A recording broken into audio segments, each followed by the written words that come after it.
Hello, everybody. My head turned giant. I'll crush you, Chris. Thank you for tuning in. We are the Real Short Box. My name is Donald. Shh, I'm trying to watch the movie. I'm Chris. And my name is Kevin. Yeah, that's right, Kevin. That's your name. Yeah, there we go. What are you doing? What are you trying to do? Trying to slap you. It's not working.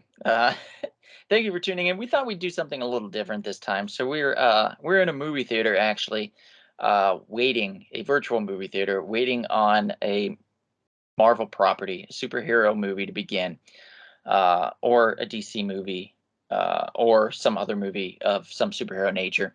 Basically, what we're going to be talking about is, are the superhero properties, have we hit oversaturation with that? What do you all think? What do you think, Chris? Have we reached the zenith? I was Is the just, cra- think, I was just thinking about that because we have Moon Knight coming in 2 days. And I was thinking for the first time, even though as cool as Moon Knight is, and I'm really excited about Moon Knight, I was also kind of like,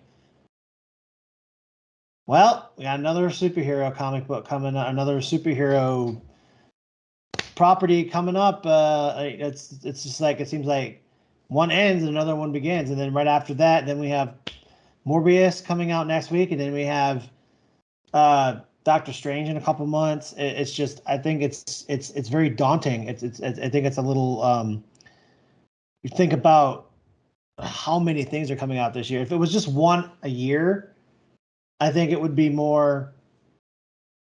still more like, yeah, that's excited because you're getting less of it and so the anticipation is building more. But I don't think they're giving us time to build that anticipation.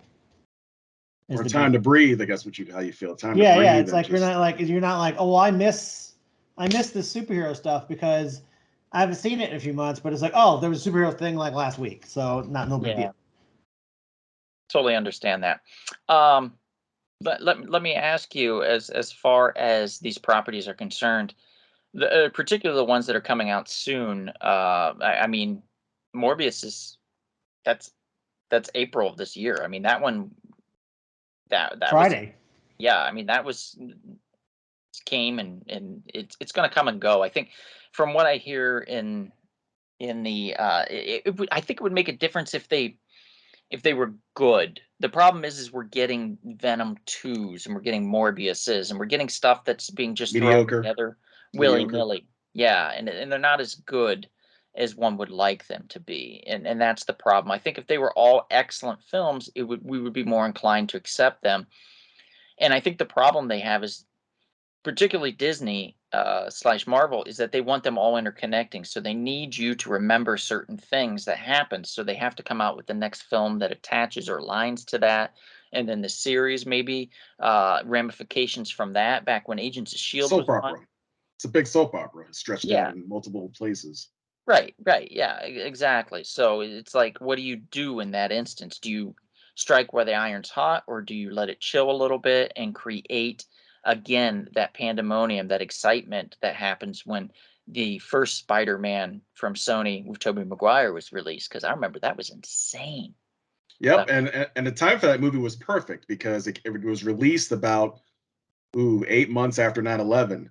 And you remember one of the theme songs, "A Hero to Save Us," one of the theme songs that was played at the end. So it was just perfect timing because the kind of the country just and the world just needed to see a movie like that after suffering a real life traumatic event. So that's what kind of kicked off. Well, I shouldn't say that. It kicked off really a few years before that with Blade, but just the modern day superhero movies kind of kicked off with that Spider-Man movie because it was so huge.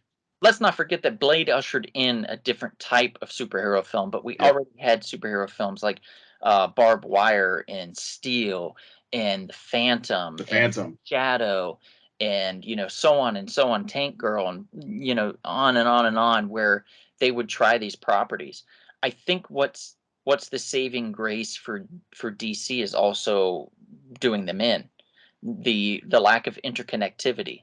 I think if they leaned in hard on that instead of being wishy-washy, are you connected or not? If you're not connected, then just tell a good story.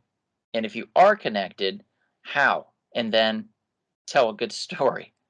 And that seems to be where they have trouble. And I think that's a lot of the fatigue. If these were just really solid, good films and they were creative, I think we would have less of a hard time. But because some of these are not so creative and they hit what's called now the Marvel formula, we're seeing them produce these pictures that are very similar in scope and very similar in story, and it's becoming a rather big yawn for a lot of people, and that's unfortunate. Yeah, I think that maybe why I like the Batman a bit, because it's just its own thing. It's not connected to it. I don't have to have any kind of pre-knowledge. I don't have to worry about it. Am I going to have to watch this or this? We know it's not connected to, the DC universe. It's just its own thing. And so it just makes it a little less looming, makes it a little less scary to just like take it all in. Yeah, yeah. That's absolutely true.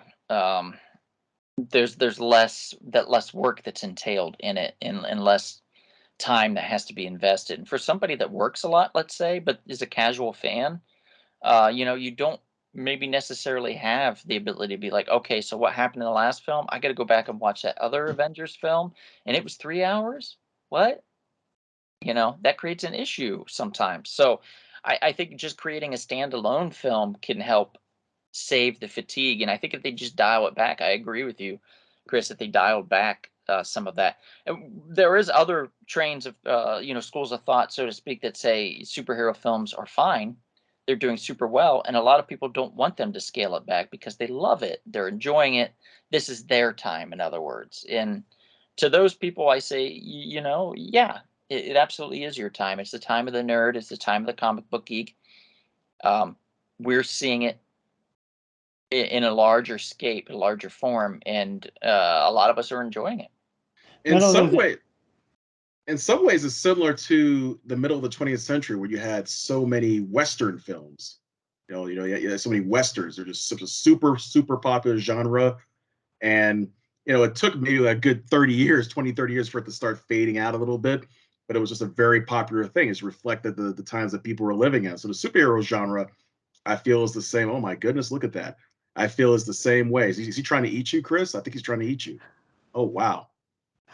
Well, the superhero genre is definitely the Pac-Man at the box office. It's just eating up and gobbling up the competition. That's for sure. Was it Jared Leto?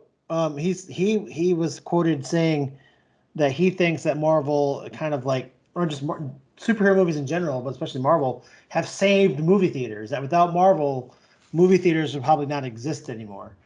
What do you guys think about that? It's an interesting statement. It's a fair point. I feel like, though, if there wasn't Marvel, we would have something else stepping in. I think we'd see more Star Wars, more Star Trek. We'd see more science fiction. I agree, because you remember back in the late 90s through about the mid to late 2000s, you had a series of very successful franchises. It wasn't the Star Wars prequels. It was the Lord of the Rings movies. It was the Harry Potter movies. There were just multiple franchises going on at the same time that, yeah, people would have gravitated towards something. Mhm. Something would have been the big phenomenon. Phenomenon? Yeah, I agree. I agree with that. I think there's always going to be something that's going to pop up and take its place. So if Marvel's not there, there's going to be something else. If DC's not there, there's going to be something else. And whether it be more well received, well written scripts that tell a good story, and like, I'll tell you what I miss. I'm gonna be honest with you. Comedies. Like, we don't get enough of comedies out there now. And when I see one, I'm like, oh, I must take care of you and treasure you and feed you and pet you. And, like, you have to, like, really, if it's something that you want, you have to support it, and you have to be very vocal about it, and you have to let them know this was great. This was a lot of fun. I really enjoyed this.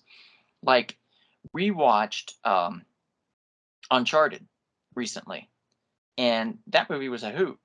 I mean, it wasn't a comedy per se, but it had a lot of comedic elements to it. But it was an action adventure based off of a video game, which is another well that they could really, really go to.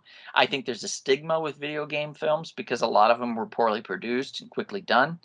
and I think that's unfortunate, and I think that can be changed and easily. Movies such as Resident Evil, the original one, and this one Uncharted has proven that there can be successes in franchises like Well, from video games as you well. got to think about this though. The only movie that's the only video game movie that's ever actually made money was Sonic the Hedgehog. The rest of them have lost money. The rest of them were box office failures. I thought Tomb Raider did well, the first one. It didn't make its money back. It did all right. The Resident Evil films, I wouldn't see why they would make like 6 or 7 of them if it didn't make money. I'm pretty sure the Resident Evil films was a popular franchise that made money. You can call those films though? Wow. Would you tell that to the film? Would you tell it to Paul W.S. Anderson's face? I would definitely say it to his face. You know, he slapped you if you told him that. Okay. Oh, I shrank down again. Man. And his wife, who's a star of those movies, would definitely slap you for disrespecting her and her franchise. Okay, make it like the video game. Let's just all slap Chris. Stop it! By the way, a movie just came out recently, The Lost City. That looks like a fun action comedy. I actually want to check it out. It is. I saw it. It is a fun action adventure comedy. Definitely recommend it. It's a lot of fun. It's cute. It's not perfect, but it's cute, and it's something that's welcomed in this world of oversaturation with superheroes for sure. So I think just more diversity in films, in genres, I think would be nice. But I think we can still find a way to keep around all of the Marvel stuff and the DC stuff. I think just like maybe scaling it back slightly and being a little more creative. I don't need another Batman film. I don't need another Superman film. I would like to see Metamorpho in a film. I would like to see the Demon in a film. I would like to see Resurrection Man. Martian Manhunter. Yeah, Martian Manhunter in a film, like a detective film or something with the Martian Manhunter. Be creative, guys. Find a way to make it a superhero film without exactly being a superhero film. Ooh. But I think that's the way to do it. So I guess with that, my name is Donald. My name is Kevin. And I'm Chris. And if we don't see you out and about anytime soon, perhaps we'll see you at the fair, conscionable, and always righteous comic book shop. Hey, everybody. If you enjoyed everything you saw, please make sure to like and subscribe. Love you.